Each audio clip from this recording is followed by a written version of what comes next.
1200 का टाइम है। यह इतिहास में बहुत महत्वपूर्ण समय है। यह वह समय है जब भारत में छोटे छोटे साम्राज्यों का युग था और तुर्कों का आक्रमण आरंभ होने की तरफ बढ़ रहा था। जो टर्क्स थे भारत में उस समय प्रवेश करने जा रहे थे। एक इसको डार्क एज भी कहा जाता है। इसको हम मध्य भारत का हम एक काला समय कहते हैं। It was a dark age of Indian history. Dark age क्यों कहते हैं, कैसे कहते हैं, इसको हम कभी समझने की कोशिश करेंगे। हम पहले भी कंसंट्रेट करते हैं कि जो 800 से 1200 का समय है वह किस तरह से इतिहास में महत्वपूर्ण है। इतिहास में वह इंपॉर्टेंट क्यों है, why it is important, why it has paved the way for a change in the culture of the history. अगर हम इसको देखते हैं तो शायद वो एक समझ इतिहास की आती है। कल हमने बात किया था 800 से 1200 के बीच में south India. Let's talk about the north India 800 to 1200। उस समय एक बहुत बड़ा इशू था struggle for the Kannauj. Kannauj के लिए सब संघर्ष कर रहे थे। अब हमको ये समझना चाहिए व्हाई कन्नौज, कन्नौज के लिए संघर्ष क्यों हो रहा था। उसका कारण क्या था कि जो कन्नौज के लिए 3 ट्राइपेटाइट संघर्ष था, राष्ट्रकूट, प्रतिहार, पाल। ये 3 जो राजवंश थे, the 3 dynasties were having a fight for the Kannauj. तो एक सवाल प्रॉब्लम्स का क्या हो गया, 800 से 1200 के बीच कौन कौन से राजवंश कन्नौज के लिए संघर्ष कर रहे थे। ए राष्ट्रकूट, बी प्रतिहार, सी पाल। नॉर्थ इंडिया राष्ट्रकूट मालखेत से थे। इनका एक बड़ा शक्तिशाली शासक था अमोघवर्ष। वह चाहता था स्ट्रॉन्ग होना नॉर्थ में, इसलिए वह कन्नौज पर कब्जा करना चाहता था। प्रतिहार अवंती के थे। जो अवंती क्या है, पार्ट ऑफ साउथ राजस्थान है। प्रतिहारों को सक्सेस मिला अरब से और उन्होंने 8th सेंचुरी में कब्जा किया कन्नौज पे। अब अगर हम यह सबसे महत्वपूर्ण सवाल क्या है, यह लोग कन्नौज पर संघर्ष क्यों करना चाहते थे। Why wanted to control the Kannauj? क्योंकि कन्नौज पर संघर्ष का एक कोई कारण होगा, इसीलिए सारे के सारे राजवंश चाह रहे थे। कन्नौज इंपॉर्टेंट था, यह एक इंपॉर्टेंट सिटी था। कन्नौज एक महत्वपूर्ण शहर हुआ करता था। यह वेल सिचुएटेड था। इसकी जो ज्योग्राफी थी वह वेल सिचुएटेड थी, बहुत अच्छी जगह पर यह अवस्थित था। और अगर आपने जो वेल सेटल्ड था, जो ज्योग्राफी थी, अगर आपने कन्नौज पर कंट्रोल कर लिया तो ये मदद करेगा, help to control Ganga valley, Ganga घाटी पर। अगर मान लीजिए option A, option B, option C तीनों आता है तो टिक किस पे लगाएंगे।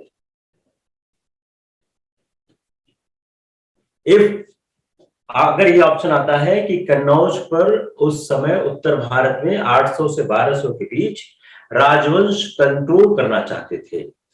ऑप्शन ए उन्होंने लिख दिया it was an important city. Option B लिख दिया it is well settled. Option C लिख दिया to control Kannauj will help to control Ganga valley. बताइए क्या आंसर लिखेंगे, because all 3 is correct. Yes, option C is correct because it is explaining more. Option A की तुलना में ऑप्शन बी ज्यादा strong है, लेकिन ऑप्शन बी को ऑप्शन सी एक्सप्लेन कर रहा है। तो you have to write only one option, you have to write answer C. अब जो उस समय का जो काल था, जो स्ट्रगल की जो एक संघर्ष चल रहा था, जो कन्नौज सिटी के लिए फाइट कर रहे थे, तो जो भी कन्नौज पर कंट्रोल करेगा वह गंगा वैली पर आसानी से कंट्रोल कर सकता है। इसलिए 800 से 1200 के बीच में ये 3 राजवंशों ने, राष्ट्रकूट, प्रतिहार, पाल ने कन्नौज के लिए संघर्ष करना शुरू किया और एक ट्राइपेटाइट स्ट्रगल इन तीन राजवंशों के बीच स्टार्ट हो गया। राष्ट्रकूट नॉर्दर्न दक्कन में थे। राष्ट्रकूट कहां पे थे? ये हमने कल ही पढ़ा हुआ था, ये नॉर्दर्न दक्कन में थे। राष्ट्रकूट कहां पे थे? राष्ट्रकूट नॉर्दर्न दक्कन में थे और राष्ट्रकूट की कैपिटल की थी मालखेड़। यह इनकी कैपिटल थी। It was the capital of the Rajput. Malkhed was the capital of the Rajput. यह उनकी राजधानी हुआ करती थी। यह एक बहुत सुंदर शहर था, बड़ा प्रॉस्पर शहर था। जो पेनिनसुला की फाइट थी, अगर हम इसको पेनिनसुला की फाइट के साथ साथ देखने की कोशिश करें, जो हमने कल समझने की कोशिश की, हम साउथ इंडिया का 800 से 1200 का समय समझ रहे थे। जो फाइट स्टार्ट हुई विद पल्लव और चालुक्य, जो पेनिनसुला की फाइट थी, पेनिनसुला की उस फाइट में स्टार्ट हुआ था पल्लव और चालुक्य के बीच में। पल्लव और चालुक्य के बीच में पेनिनसुला की फाइट स्टार्ट हुई थी। लेकिन एक राष्ट्रकूट का एक एम्बिशियस किंग था अमोघवर्ष। वह चाहता था कि जो राष्ट्रकूट की शक्ति हो वह स्ट्रॉन्ग हो नॉर्थ इंडिया में और दक्षिण में। अब अमोघवर्ष क्या चाहता था? यह फाइट जो पल्लव और चालुक्य की पेनिनसुला के लिए थी। अमोघवर्ष क्या चाहता था कि उसकी जो ताकत हो वो नॉर्दर्न इंडिया में भी हो, दक्कन में भी हो। तो इसकी महत्वाकांक्षा पल्लव और चालुक्य की तुलना में ज्यादा थी। वह पेनिनसुला और नॉर्थ इंडिया दोनों में कंट्रोल करना चाहता था। इसलिए अमोघवर्ष ने कन्नौज पर कब्जा करने की कोशिश की। एक और सवाल पूछिए, अमोघवर्ष ने कन्नौज पर कब्जे का प्रयास क्यों किया? Why Amoghavarsha? I think Hindi English both are happy.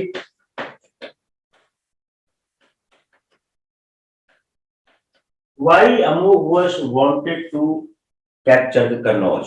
क्या आंसर होगा? वह एम्बिशियस था, वह चाहता था कि पेनिनसुला, दक्कन और नॉर्थ इंडिया दोनों में वह कंट्रोल कर ले। अब उस समय जो प्रतिहार थे, एट दैट टाइम जो प्रतिहार थे, प्रतिहार उस समय रूल करते थे अवंती में। अवंती क्या है? वह पार्ट ऑफ राजस्थान है। तो प्रतिहार उस समय अवंती में कंट्रोल करते थे और अवंती से वह भी अपनी शक्ति को बढ़ाना चाहते थे। प्रतिहारों के साथ खास बात ये थी कि उन्होंने अरब्स के साथ एक सफलता प्राप्त की। तो प्रतिहार अपनी अरब के सक्सेस के बाद वह अपनी आर्मी को ईस्टवर्ड लेना चाहते थे और by the end of 8th century उन्होंने इस पर कब्जा कर लिया। जब इनको प्रतिहार को अरब में सफलता प्राप्त हो गई तो वह अपनी सेनाओं को वह पूर्व दिशा में ले जाना चाहते थे और उन्होंने 8वीं शताब्दी में अरब कन्नौज पर कब्जा कर लिया। उसी समय पाल एक वंश में हमारे सामने आता है जो बंगाल रूल करता है और गोपाल एक इलेक्टेड किंग है। इलेक्टेड किसका है? जो उसके नोबल्स थे, जनता से इलेक्टेड नहीं था, नोबल्स ने इलेक्ट किया। तो गोपाल, अभी एक सवाल ये भी हो गया कि गोपाल एक इलेक्टेड किंग था, तो गोपाल को किसने चुना? ए, पीपुल ने, बी, नोबल्स ने, सी, पीपुल एंड नोबल्स दोनों ने, डी, was hereditary king। सवाल ऐसे करते हैं ना कि गोपाल का चुनाव कैसे हुआ या गोपाल राजा कैसे हुआ, गोपाल किंग कैसे बना? A, people elected by people, B, elected by nobles, C, elected by people and noble both, D, he was hereditary king। कितने छोटे से फैक्ट से एक बड़ा कठिन सवाल बन गया। It's a very simple fact in class 7। सीधी सी बात लिखी है कि गोपाल को नोबल्स ने चुनकर राजा बनाया। अब now you switch this fact, the whole struggle in the civil services is only one struggle to understand the question. किसी ऐसे एस्पायर्ड मार्क करना हो जिसने तैयारी नहीं की है, वो तो खैर पिक्चर नहीं है, उसकी बात नहीं कर रहे हैं। जिस कैंडिडेट ने तैयारी की है उस कैंडिडेट को अपीयर कराया गया। अब सिविल सर्विस में 10,000 लोगों को क्वालिफाई करना है। मान ली 20,000 लोगों ने बहुत अच्छी तैयारी की, 20,000 या 10,000 लोग कौन होंगे? वो वही लोग जो क्वेश्चन को ठीक समझा है। अब इसी सिंपल से फैक्ट से जो क्वेश्चन बन रहा है, इस क्वेश्चन को अगर आप नहीं समझ पा रहे हो तो पढ़ने कोई फायदा नहीं। अब आपने पढ़ा क्या है? अगर आप कोई बेसिक सी किताब देखें, एडवांस किसी की कोई भी किताब देखें, चाहे आप क्लास 7 की किताब से लेके और आप रिसर्च की किताब तक आए जहां पर राजवंशों के इतिहास के उद्भव की बात कही गई है, where it has been discussed how the empire has built up, जहां उन्होंने हजारों पेज लिखे हैं राजवंशों के इतिहास को, वहां भी यही फैक्ट मिलेगा, इनिशियल फैक्ट यही मिलेगा। देन विल डिस्क्राइब कौन से नोबल्स थे, कैसे थे। लेकिन जो छोटी सी बात जो आप स्लिप करोगे, आप ये स्लिप करोगे कि आपको दिमाग में स्ट्राइक नहीं करेगा हु इज इलेक्टेड। अब यहां क्या किया उन्होंने? कंफ्यूजन किया, ये भी लिख दिया, ये भी लिख दिया और साथ में ये भी लिख दिया।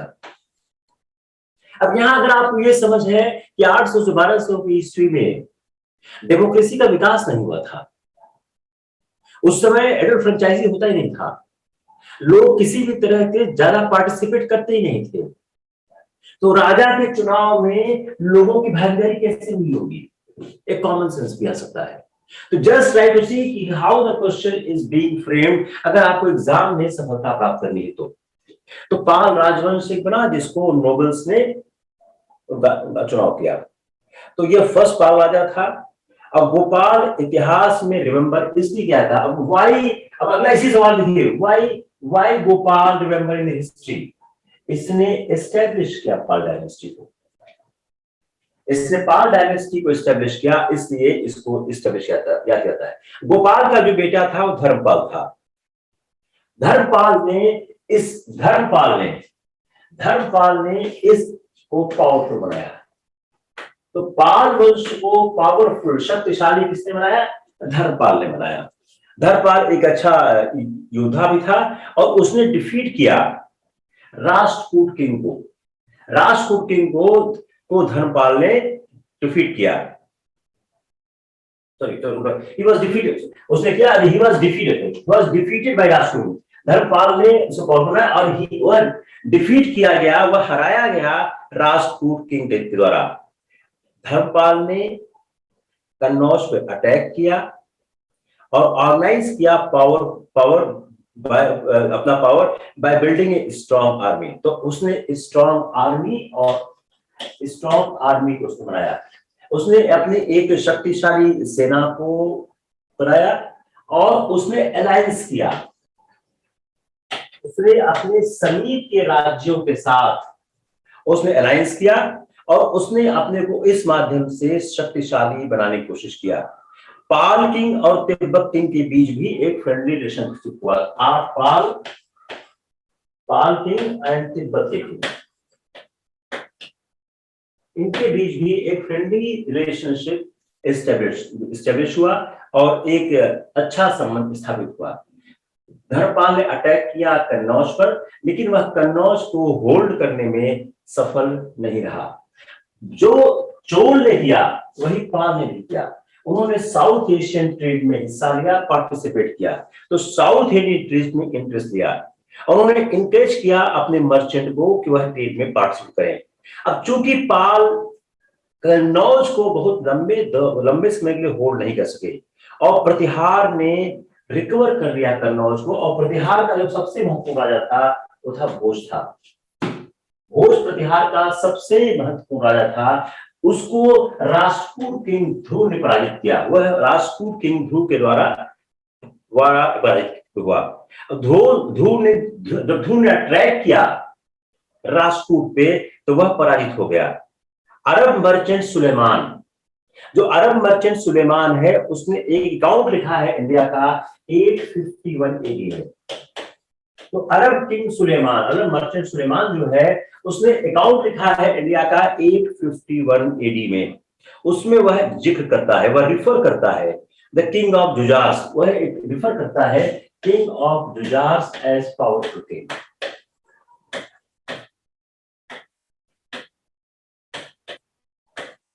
King of Juzrs as powerful king के रूप में वह रिफर करता है कि वह बोलता है किंग ऑफ जुजार एक पावरफुल किंग था जो एक बड़े राज्य पर शासन करता था। हिस्टोरियन ने बिलीव करते हैं कि Juzr was probably Arab name of Gujarat. जो जुजार है यह गुजरात का अरब नेम है, ऐसा हिस्टोरियंस का विश्वास है, वो सोचते हैं।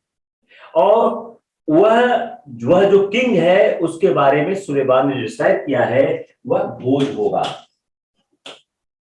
ऐसा इतिहास में लोगों का कहना है कि जो एक सुलेमान ने जिक्र किया है अरब मर्चेंट ने 851 एडी में, जो उसने कहा है एक किंग जुजार के बारे में, इतिहासकारों का मानना है कि वह भोज रहे होंगे जिनके बारे में अरब मर्चेंट सुलेमान ने लिखा हुआ है। अब ये सवाल तरीका बढ़ गया, ये बढ़ गया।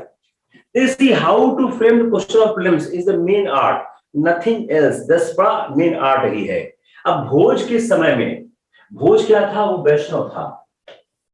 जो उस समय के ऐतिहासिक स्रोत है और साहित्यिक स्रोत है प्राप्त होते हैं, भोज के बारे में बताते हैं कि भोज का जो इंटरेस्ट था लिटरेचर में था और वह वैष्णविज्म था, वह वैष्णव को समर्थन करता था। उसके क्वाइंस में एक पिक्चर मिलती है वाराह की, वाराह बोट। हम जब अवतारवाद की संकल्पना पढ़ाएंगे आपको एडवांस कोर्स में, तब समझाएंगे कि जो अवतारवाद की संकल्पना है भारत में कैसे आई। उस अवतारवाद की संकल्पना में एक विष्णु का अवतार है, वाराह अवतार, आपने नाम सुना होगा, एक वाराह अवतार है। तो जो हमारा राजा भोज था, इसकी साहित्य में रुचि थी, वैष्णव था, और उसके सिक्कों पर, उसके क्वाइन पे वाराह का इनकारनेशन प्राप्त होता है। और एक लीजेंड है कि उसने अपने राज्य के बाद कि उसने अपने राज्य को त्याग दिया था, इसके बारे में लगता है सत्यता नहीं है। तो जिसपे सत्यता नहीं है उसको यूपीएससी सवाल नहीं पूछती है। जैसे भोज ने राज्य को त्याग दिया था, इसके बारे में सत्यता नहीं है।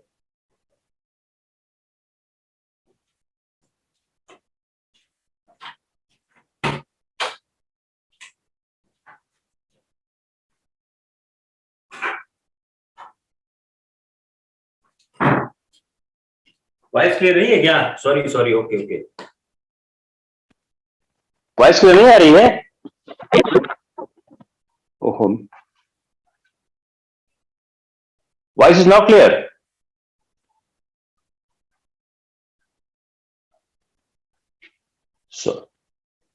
ओ सॉरी सॉरी, मैं मिस कर गया अपना ईयरबड लगाना।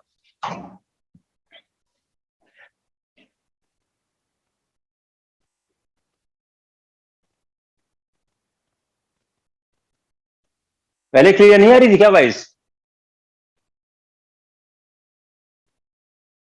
क्लियर थी सर। पहले क्लियर नहीं थी? थी क्लियर सर, थी। अच्छा okay okay.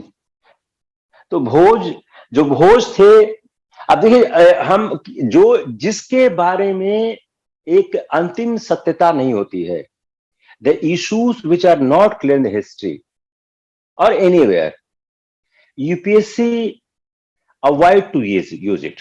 Therefore on the issue की भोज ने एक लंबे दौर पर शासन करने के बाद राज्य को त्याग दिया था, यह अंतिम रूप से निष्कर्षित नहीं है। It is not finally settled down, therefore this may not come in your examination. I just try to explain you कि ऐसे ऐसे फैक्ट्स भी होते हैं जो बहुत क्लियर नहीं होते हैं, उसको यूपीएससी पूछने से अवॉइड करती है। अब 100 साल के भीतर जो यह साम्राज्य थे, जो ये 3 राज्य थे, पाल, प्रतिहार, राजपूत, मालखेड़, अमोघवर्ष, ये 100 साल के अंदर इनका डिक्लाइन हो गया। यह राज्य कमजोर होने लगे और यह खत्म होने लगे। लेटर चालुक्यास जो है रूल करते थे उस एरिया से जहां से राष्ट्रकूट रूल किया करते थे, और पाल किंगडम जो जहां से राष्ट्रकूट कर रहे थे वहां से लेटर चालुक्यास करने लग गए।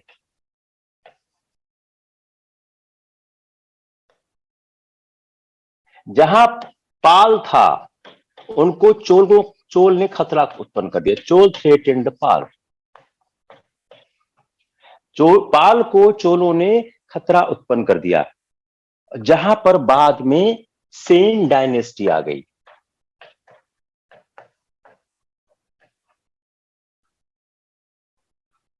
देखिए सवाल ऐसे ही आते हैं छोटे छोटे, आप ध्यान रखें कोई सवाल गलत नहीं होगा।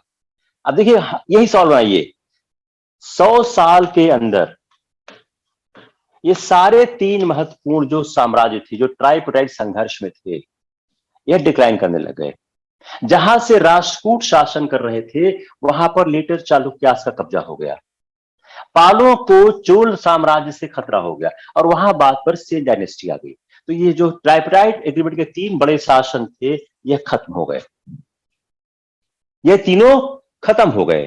और वहां पर जो एक उद्भव होने लगता है, जो प्रतिहार किंगडम था वो ब्रेकअप कर गया इन नंबर ऑफ स्टेट। तो जो ये प्रतिहार किंगडम था, ये प्रतिहार किंगडम ये ब्रेकअप कर गया in number of states. In number of states में प्रतिहार किंगडम का विभाजन हो गया।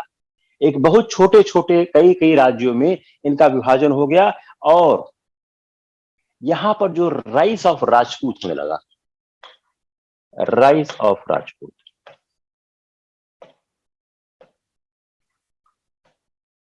यहां पर राइज ऑफ राजपूत हो गया, राजपूत वंश का उद्भव हो गया। अब राजपूत वंश के साथ क्या बोलते हैं?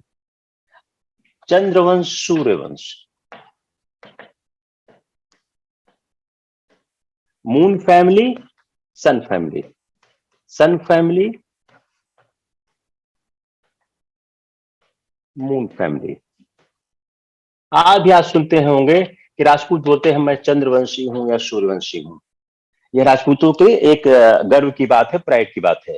तो जो राजपूतों का उद्भव हुआ, जो किंग उस समय हिस्ट्री में दिखने लग गए, वो अपने को कनेक्ट करते थे either with the sun family और मून फैमिली, चंद्रवंश और सूर्यवंश। तो यह एक एंशियंट इंडिया में जो पुराने काल में इससे जोड़ने लग गए थे। बट लेकिन जो एक Agnikul family, Agnikul family, fire family,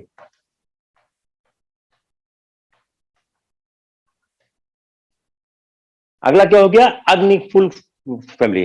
तो जो देव जो 4 उस, यह एक इतिहास के 2 थे, इतिहास के। उसके बाद एक अग्निकुल फैमिली का सिद्धांत आया कि form the fire family 4 clans उत्पन्न हुए।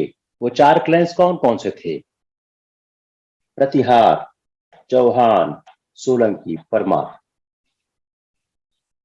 यह सवाल अक्सर पूछते हैं लोग कि जो अग्निकुल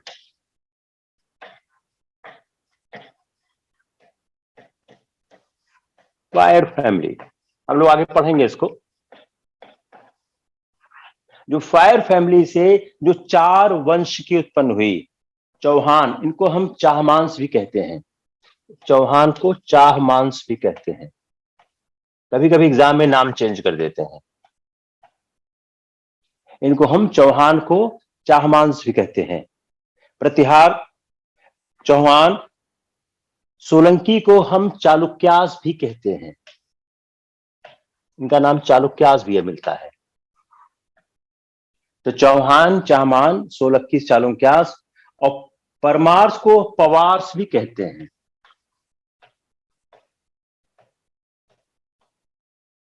परमार्स को पवार्स भी करते हैं। और प्रतिहारास जो जो जो तो क्या हो गए? प्रतिहार, चौहान या चाहमान, सोलंकी और परमार। तो सवाल क्या हो गया? अग्निकुल फैमिली से कौन उत्पन्न हुआ? A, B, C, D. अब फिर बनाइए A B C D. Simple से इशू बन गया, क्लियर हो गया? तो ये जो 4 अग्निकुल क्लैंस एस्टेब्लिश हुए, इन्होंने अपना पावर कहां एस्टेब्लिश किया? वेस्टर्न इंडिया में। इन्होंने अपना पावर एस्टेब्लिश किया वेस्टर्न इंडिया में। तो जो चार यह कुल उत्पन्न हुए, establish power in western India और part of central India. Western India, part of central India and Rajasthan. Western India अब क्या हो गया? Western India plus part of central India plus Rajasthan. तो ये चार जो अग्निकुल फैमिली थी, इनका जो एरिया ऑफ एम्पायर था जहां वो इस्टेब्लिश किया, यह चार महत्वपूर्ण थे। अब चौहान्स कहां पे थे? जो चौहान्स थे वह स्ट्रांग थे सेंट्रल राजस्थान में। अब इनको देखिए, इनके देखिए चौहान्स ये कहां थे? सेंट्रल राजस्थान में पावरफुल थे। जो मध्य राजस्थान था, सेंट्रल राजस्थान था, वहां पर चौहान्स स्ट्रांग थे। सोलंकी कहां थे? सोलंकी थे काठियावाड़ में। सोलंकी कहां थे? काठियावाड़ में। सोलंकी काठियावाड़ में स्ट्रांग थे, काठियावाड़ में इनका पावर थे। पवार ने अपने आप को स्टैब्लिश किया रीजन ऑफ मालवा। पवार ने कहा किया? Reason of Malwa.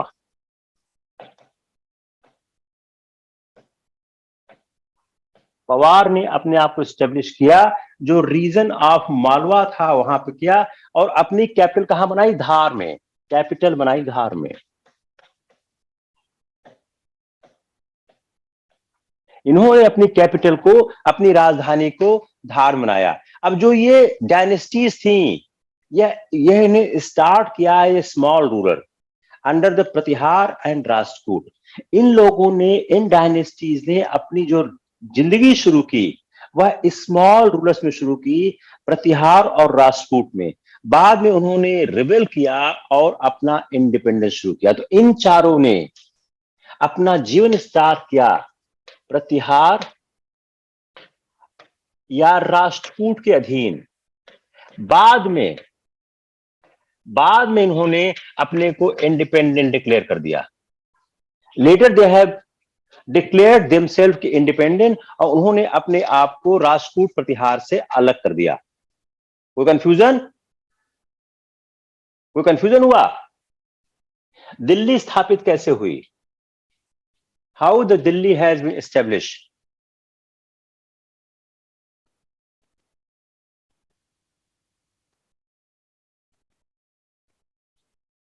How the Delhi has been established?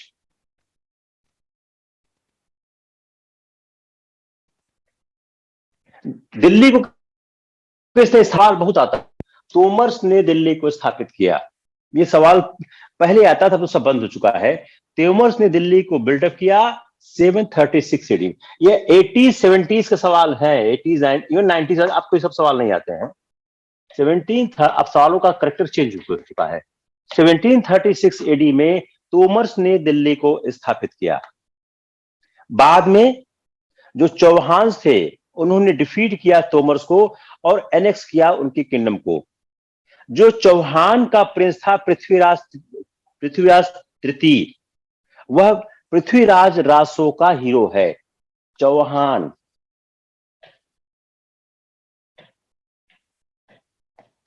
Prithvi Raj तृतीय, पृथ्वी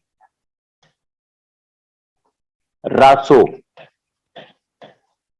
यह सवाल हिंदी वाले ने जरूर पढ़ा होगा कि पृथ्वी चौहान तिथि रासो, पृथ्वीराज रासो, पृथ्वी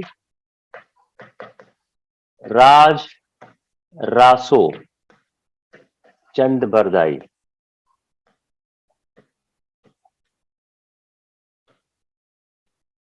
एक चौहान किंग थे जो पृथ्वीराज तृतीय थे। उनके ऊपर, उनके फेमस जो ऊपर एक काव्य लिखा गया है जिसका नाम पृथ्वीराज रासो है, जिसको हिंदी पोएट चंद बरदाई ने कंपोज किया है। अब यह जो किंगडम थे, जो ये किंगडम आपके बने हैं, ये क्या करते थे? ये आपस में लड़ते थे।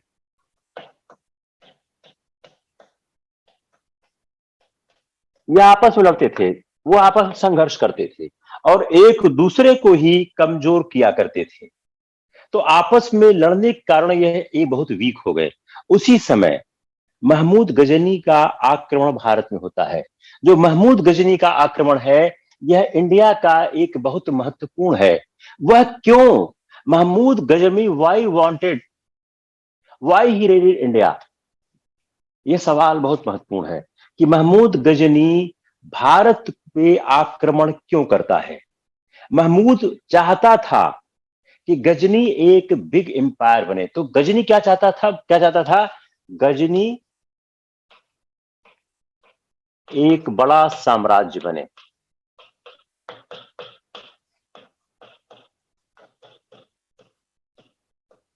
आई wanted to address this question कि व्हाई ही रेडेड इंडिया। तो Mahmud wanted to make Ghazni into big and powerful kingdom. इसलिए उसने डिसाइडेड, उसे निश्चित किया कि वह पार्ट की सेंट्रल एशिया, वह चाहता था कि सेंट्रल एशिया उसके साम्राज्य का एक भाग बने। अब उसके लिए क्या जरूरत था? उसके लिए लार्ज आर्मी चाहिए थी। उसके लिए एक लार्ज, बड़ी सेना की आवश्यकता थी। बगैर बड़ी सेना रखे वह अपने साम्राज्य को बड़ा नहीं कर सकता था और सेंट्रल एशिया उसके राज्य का भाग नहीं हो सकता था। इसलिए जब उसको पैसे की जरूरत, अब लार्ज आर्मी के लिए क्या चाहिए? मनी चाहिए, पैसा चाहिए। Without money how are you are able to bring a big army. तो मनी की रिक्वायरमेंट को ध्यान में रख के कि जब पैसा आएगा, बड़ी सेना रखेगा, अपने सोल्जर को देगा। उसने प्लान किया इंडिया को। क्यों? इंडिया की वेल्थ थी, इंडिया के वेल्थ की बड़ी कहावत थी। उन कहावत को सुनकर उसने इंडिया पर आक्रमण किया। Now question is clear. Mahmud Ghazni ने, अब देखिए इसको हम 3-4 पार्ट करते हैं। A wanted to build a big empire. B he wanted to pay money to soldiers, which he unable to do.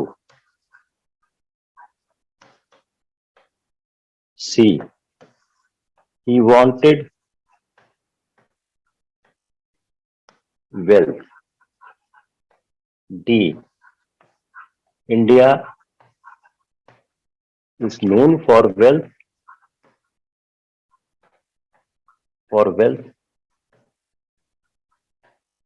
so he attacked.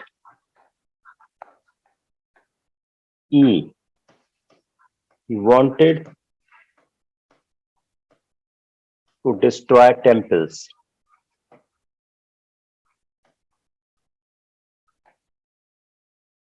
F, he wanted to propagate Islam.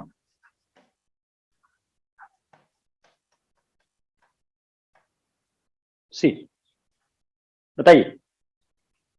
Just see, ये सवाल आएगा। जो question civil services आने वाला है बता देता हूं, आएगा। कब आएगा इसका फैसला आप समय पर छोड़ दिए, लेकिन आएगा जरूर। 100% सवाल आएगा। ये 100% सवाल आज नहीं तो कल आएगा। लिखिए answer, right answer, right, fast.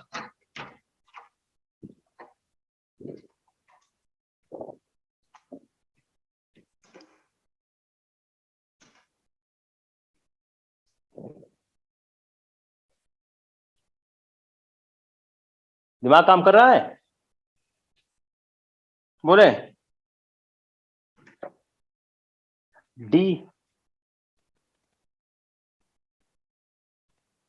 D, D, C. एक ही पे आंसर करना है। You try to answer only on one.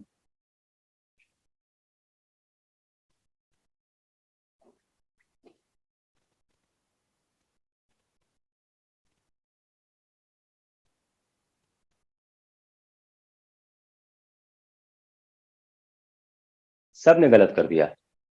ए किसने लिखा है? Who has written A? आप यहां शुरू करिए। यह सेंट्रल पॉइंट है। यह तो एकदम गलत है, यह एकदम गलत है, तो ई और एफ हट गया। तो now A B C D में संघर्ष रह गया। नाउ अप्लाई माइंड कि what is the central point. इस बात को लेकर यह उसकी इच्छा थी। इस इच्छा की पूर्ति के लिए उसने काम करना शुरू किया। यह सब कार्य उसने किए क्योंकि उसकी यह इच्छा थी। तो what is the main issue? He wanted to build a big empire. सवाल क्या है? महमूद गजनवी ने भारत पर आक्रमण क्यों किया? अब आप उसको महमूद गजनवी की इच्छा शक्ति पे जाइए। He wanted to build a big empire and control the Central Asia. It was the desire of the Mahmud Ghazni. Now come on the next point. To have the big empire to control to the Central Asia, he needs the money. जब उसको पैसे की जरूरत लगी तब उसने देखा कि पैसा कहां से प्राप्त हो सकता है। भारत के मंदिर और भारत का जो एक छवि था उसमें था कि यहां बहुत संपदा व्याप्त है। Therefore, he attacked on India. So, if you see whether he attacked the India for the wealth or he attacked on India for the development of the big empire which he desired, if there is a struggle between these two, what will be the answer? Answer is certainly A. Because what is the moot point? From where he has started his thought process. His thought process started the moment he has a desire to build a big empire. Therefore, if you have bound to give the answer to A and B, A, he has the desire to build a big empire, and B, he attacked India for the wealth, then A is the correct answer, not the B. Because B is the fulfillment of the purpose what A is saying. जो ए महमूद गजनवी की चाहत थी उसी चाहत से B का जो point है वह डिराइव हो रहा है। क्लियर और नॉट क्लियर? बताइए। नहीं क्लियर? हम और स्टार्ट करते हैं। तो इसलिए उसने प्लान किया raiding India in order to bring back, और उसने एक लार्ज आर्मी बनाने की कोशिश की जो सेंट्रल एशिया पर कब्जा कर सके। उसका जो पहला अटैक था, जो फर्स्ट उसने अटैक किया, इट वॉज 1000 AD। 1000 AD में उसने पहला अटैक किया और द शॉर्ट पीरियड 25 years, 25 साल के बीच उसने 17 रेड्स किए। देखिए क्या भारत की हालात थी कि 17 बार एक आदमी कब्जा कर रहा है, हमको पता ही नहीं चल रहा है। We are not able to understand. और ये जो किंगडम थे ये सब आपस में लड़ रहे थे। जो छोटे छोटे राजवंश थे आपस में लड़ रहे थे और बाहर से अटैक हो रहा है, उसको रोकने की किसी प्रक्रिया को नहीं किया जा रहा है। तो जो 25 साल के छोटे से काल में 17 बार उसने रेड किया। और इस बीच he fought battle in Central Asia and Afghanistan। यह रेड कर रहा था और साथ में सेंट्रल एशिया और अफगानिस्तान में उसने बहुत से बैटल लड़े, बहुत से युद्धों को किया। तो वह रेड करता था, धन प्राप्त करता था और उस समय सेंट्रल एशिया और अफगानिस्तान में संघर्ष कर रहा था। वह जो इसने रेड किया, इसने जो इंडिया, नॉर्दर्न इंडिया के जो लोग थे उनको बहुत वेरी टेरिफाइड। चूंकि वह गोल्ड के पीछे था इसलिए वह लगातार नुकसान कर रहा था। As he was after gold and money and he destroyed anyone, वह गोल्ड और मनी के लिए संघर्ष कर रहा था। इसलिए जिसने भी उसके रास्ते में आने की कोशिश की उन सब के साथ उसने बड़ा बर्बरतापूर्ण व्यवहार किया और बाद में उसे एनेक्स किया पंजाब को, और उसने पंजाब को एनेक्स करके अपने साम्राज्य का भाग बना लिया। He annexed Punjab and made part of his kingdom.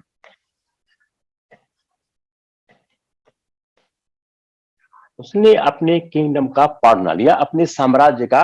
उसने ये भी सवाल पूछा जाता है कि उसने भारत के किस इलाके को अपना पार्ट बनाया था। अब 1010 से 1025 के बीच महमूद अटैक ओनली टेम्पल्स। 1010 से एक एक फैक्ट आप ध्यान रखिए, किसी उठा सवाल पूछेंगे, ये बीच महमूद ने अटैक किया ओनली टेम्पल्स। अब यहां सवाल फिर बन गया कि महमूद टेम्पल्स पे ही आक्रमण क्यों कर रहा था? क्योंकि उसे सुना था कि जो टेम्पल्स है वहां पे गोल्ड और ज्वेलरी बहुत बड़ी मात्रा में रखी गई हैं। सो ही डिस्ट्रॉयड द टेम्पल्स और सारी गोल्ड ज्वेलरी को ले गया। उसका जो सारे अटैक हुए उसमें जो सोमनाथ का अटैक है वो सबसे ज्यादा याद किया जाता है। सबसे ज्यादा जो रोमहर्षक विवरण है, जो सबसे ज्यादा इंटरेस्टिंग जो विवरण है वह सोमनाथ का प्राप्त होता है। और उसने डिस्ट्रॉय किया टेम्पल को, ताकि वह टेम्पल को डिस्ट्रॉय क्यों करता था? वह एक और रिलीजियस मेरिट प्राप्त करना चाहता था। जो प्राइमरी पर्पस था अटैक का वो धर्म था, लेकिन और एक रिलीजियस पर्पस प्राप्त करना चाहता था। उससे क्या होता था, उसको धर्म के नाम पर अपने को आगे बढ़ाने में सुविधा प्राप्त हो रही थी। महमूद की मृत्यु हुई 1030 में। Mahmud died in 1030। Mahmud died in 1030 और उसका जो एक बारबरिक पक्ष है, जो उसका एक बर्बर स्वरूप है, उसके साथ साथ उसका एक कल्चरल इशू भी है। वह रिस्पॉन्सिबल है बिल्डिंग जो beautiful mask and large library.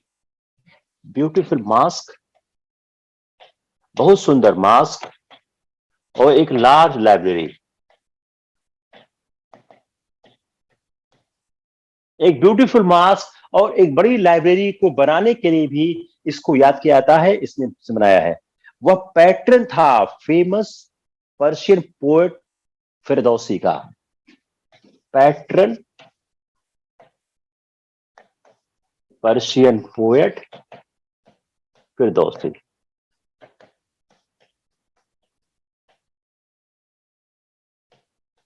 जो पर्शियन पोएट थे, बड़े विख्यात थे, फिरदौसी थे, उनका वह पोएट हुआ करता था। फिरदौसी ने एक इपिक पोएम लिखी है, शाहनामा। फिरदौसी ने क्या लिखा है? EPIC poem Shahnameh. एक इपिक पोएम लिखी है, शाहनामा। इन्होंने बहुत एक इपिक पोएम, बड़ी अच्छी पोएम लिखी है, शाहनामा। महमूद ने भेजा सेंट्रल एशियन स्कॉलर अल बरूनी को इंडिया। महमूद ने जो अल बरूनी था उसको इंडिया भेजा। अल बरूनी को इंडिया भेजा।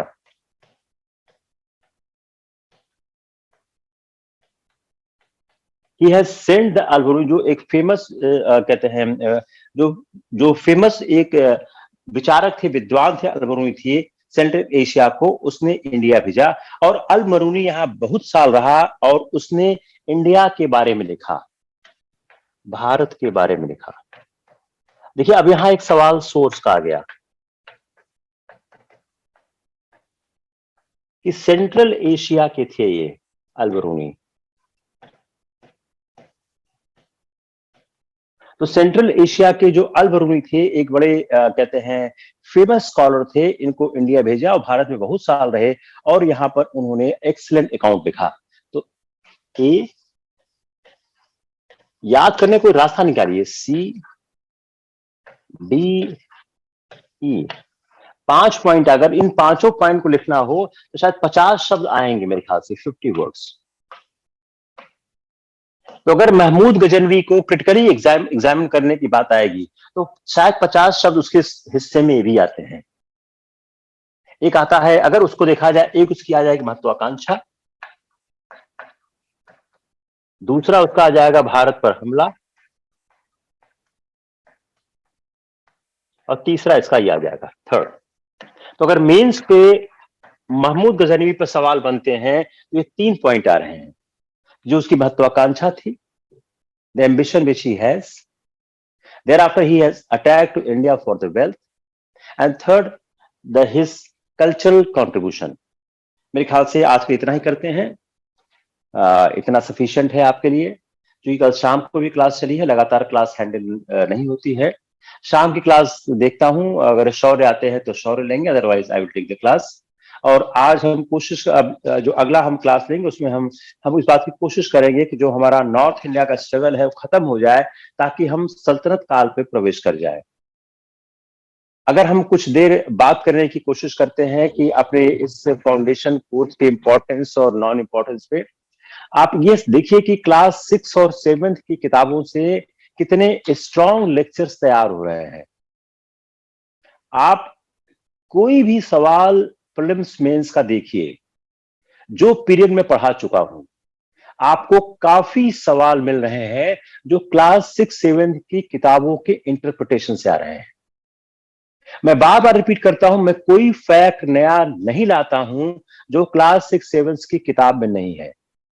Only thing which I do, I read a number of times and try to structure it, कि how it can come into the shape, कैसे एक shape में आ सकता है। If you see, the only art in lecture is just how to structure, nothing else. Read 2-3 times, 2 बार तो शायद पढ़ता ही हूं मैं एक चैप्टर को स्ट्रक्चर करने के लिए। और 2 बार पढ़ना क्यों पड़ता है? ताकि ऐसा कोई फैक्ट ना आ जाए जो हमने क्लास 6 या 7 की किताब में नहीं देखा है। I have the conscious effort कि पढ़ाते समय किसी भी हालात में जो मेरी अपनी स्टडी है, उस स्टडी का कोई पार्ट ना आवे। ओनली क्लास 6 या 7 या 8 का ही मटेरियल आना चाहिए, क्योंकि यह जो लेक्चर है यह आपकी फ्यूचर जनरेशंस को भी काम आएगा। तो इसलिए एक फाउंडेशन कोर्स में आ जाएगा और आपको एनसीईआरटी पढ़ने की कोई जरूरत नहीं है। There is no requirement to read NCERT. NCERT की रिक्वायरमेंट खत्म हो जाएगी। अब एनसीईआरटी की रिक्वायरमेंट हम खत्म क्यों करना चाह रहे हैं? उसका रीजन क्या है कि जो एनसीईआरटी किताब है वह आसानी से समझ में नहीं आती है। उसको समझने के लिए से एक बहुत ही शांत चित्त दिमाग चाहिए। दूसरा, एनसीईआरटी की किताब में बड़ा कंफ्यूजन है, ओल्ड एनसीईआरटी या न्यू एनसीईआरटी। मेजॉरिटी एस्पायरेंट पढ़ जाता है न्यू एनसीईआरटी और सोचता है मैंने एनसीईआरटी तैयार कर ली है। तीसरी बात, एनसीईआरटी किताब आसानी से नहीं मिलती है, हिंदी में है कि इंग्लिश में है, तो दिक्कतें आती है। उसको ध्यान रख हम लोगों ने फैसला किया कि हम इस चैप्टर को वंस फॉर ऑल क्लोज कर देते हैं कि अब एनसीईआरटी किताब पढ़ने की कोई रिक्वायरमेंट नहीं होगी। Thank you, take care. Any of the mentor will see you in the evening. I will tell the time and I will give the link to you. Thank you. Take care.